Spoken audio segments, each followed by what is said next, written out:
Hello viewers, praise the Lord. खुदावंद यीशु मसीह में आप सबकी सलामती हो। तो चलें हम बाइबल रीडिंग करते हैं। आज मैं आपके साथ पैदाइश 33 बाब पढ़ूंगी। और याकूब ने अपनी आंखें उठाकर नज़र की और क्या देखता है कि यीशु 400 आदमी साथ लिए चला आ रहा है। तब उसने लिया और राखल और दोनों लौंडियों को बच्चे बांट दिए, और लौंडियों और उनके बच्चों को सबसे आगे और लिया और उसके बच्चों को पीछे, राखल और यूसुफ को सबसे पीछे रखा। और वो खुद उनके आगे आगे चला और अपने भाई के पास पहुँचते पहुँचते 7 बार ज़मीन तक झुका। और यीशु उससे मिलने को दौड़ा और आपस में बगलगीर हुआ और उसे गले लगाया और चूमा, और वो दोनों रोए। फिर उसने आंखें उठाई और औरतों और बच्चों को देखा और कहा कि ये तेरे साथ कौन है। उसने कहा, ये वो बच्चे हैं जो खुदा ने तेरे खादम को अनायत किए हैं। तब लौंडियाँ और उनके बच्चे नज़दीक आए और अपने आप को झुकाया। फिर लिया अपने बच्चों के साथ नज़दीक आई और वो झुके। आखिर को यूसुफ और राखल पास आए और उन्होंने अपने आप को झुकाया। फिर उसने कहा कि इस बड़े गौल से जो मुझे मिला तेरा क्या मतलब है।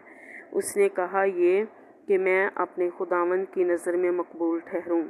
तब यीशु ने कहा, मेरे पास बहुत है, आए मेरे भाई, जो तेरा है वो तेरा ही रहे।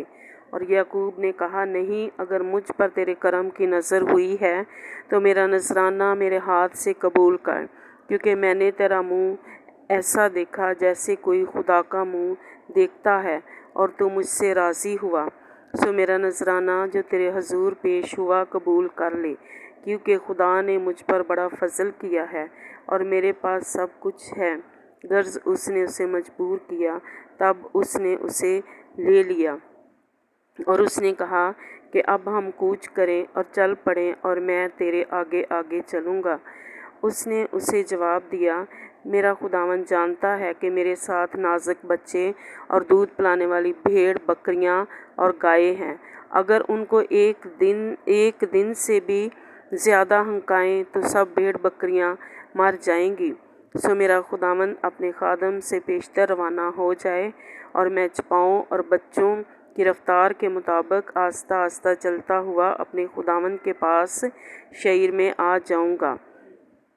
तब यीशु ने कहा कि मर्ज़ी हो तो जो लोग मेरे हमरा हैं उनमें से थोड़े तेरे साथ छोड़ता जाऊं। उसने कहा, इसकी क्या ज़रूरत है, मेरे खुदावंद की नज़र करम मेरे लिए काफ़ी है। तब यीशु उस रोज़ उल्टे पाँव शहर को लौटा, और याकूब सफ़र करता हुआ स्कात में आया और अपने लिए एक घर बनाया और अपने चपाओं के लिए झोंपड़े खड़े किए, और उसी सबब से उस जगह का नाम स्कात पड़ गया। और याकूब जब फदान आराम से चला तो मुल्क कनान के एक शहर सिकम के नज़दीक सही सलामत पहुंचा, और उस शहर के सामने अपने डेरे लगाए। और ज़मीन के जिस किता पर उसने अपना खैमा खड़ा किया था, उसे उसने सिकम के बाप हमूर के लड़कों को चांदी के 100 सिक्के देकर ख़रीद लिया। और उसने वहाँ एक मज़बा बनाया और उसका नाम एल इला इसराइल रखा। पाकलाम के पढ़े और सुने जाने पर खुदावंद की बरकत हो, खुदा का शुक्र हो। आए हम दुआ करें।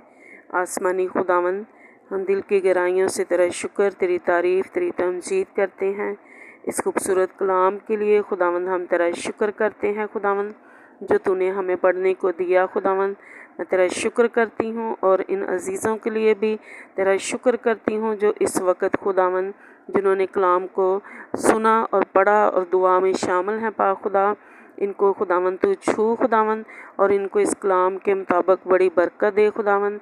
और जिस तरह खुदावंद तूने हमें इस कलाम में सिखाया कि खुदावंद तूने 2 बिछड़े भाइयों को खुदावंद आपस में मिला दिया, और उनके दिलों की रंजिशों को, दूरियों को खुदावंद तूने ख़त्म किया, और खुदावंद वो खुदावंद आपस में सुलह सफाई से रहने लगे। पा खुदा, मैं दुआ करती हूँ जितनी ज़िंदगियाँ इस वक्त दुआ में शामिल हैं, अगर इनकी फ़ैमिली में, अगर इनके अजीज़ों में भी खुदावंद कोई ऐसी रंजिशें हैं, कोई दूरियां हैं जिनकी वजह से वो आपस में दूर हैं, तो खुदावंद पा खुदा तो अपने इस कलाम को नाज़िल फरमा कर उनकी रंजिशों को, दूरियों को ख़त्म कर, और खुदावंद उनको भी उनके अजीज़ों से मिला।